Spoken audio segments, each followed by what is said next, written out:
Une autre descente dans la rue ce jeudi, c'est celle des étudiants de l'université officielle de Bukavu dans le sud Kivu. Point de départ de cette marche de protestation, le campus de l'université pour chuter au palais de la justice de Bukavu. Le but était de demander la libération sans condition de leurs camarades qui auraient été arrêtés au début de la semaine par la police nationale congolaise. Cette arrestation est qualifiée d'enlèvement, d'autant plus que leurs camarades auraient été appréhendés à son domicile durant les heures tardives. Jeanne Kalunga pour le reportage.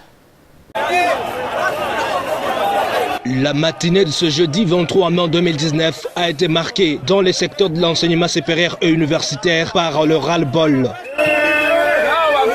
Il s'agit des étudiants de l'université officielle de Bukavu qui ont barricadé la route vers Karale au quartier Nkafou dans la commune de Kadutu.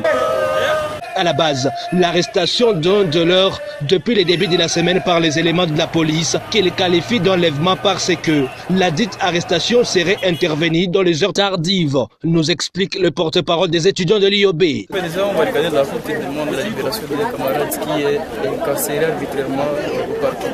C'est ça le problème. Et si vous le voyez, il n'y a pas eu cours parce qu'ils étaient fâchés et qu'on a enlevé les camarades, c'est pour les informer même. Il n'y avait même pas mandat d'arrêt.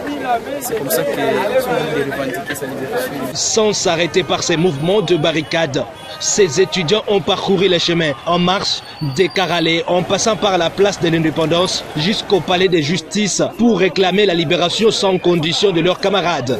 Oui, au niveau du collège provincial, comme vous le connaissez, nous avons toujours accompagné les étudiants lorsqu'ils revendiquent dans la voie normale, lorsqu'ils revendiquent d'une manière illégale. Nous leur avons demandé d'attaquer le problème, c'est-à-dire qu'il faut aller au parquet pour demander sa libération, mais pas vraiment barricader la route ou percevoir les activités au niveau des différentes institutions qui étaient ici à Karale, parce que nous avons 3 institutions. Une situation ayant paralysé la circulation en ces lieux, abritant non seulement les palais de justice, mais aussi de bureaux administratifs, car les étudiants ont insisté face au procureur général après la cour d'appel de Bukavu. Cette libération, à la dernière minute, en début de l'après-midi, nos sources rapportent que l'étudiant incarcéré était libéré.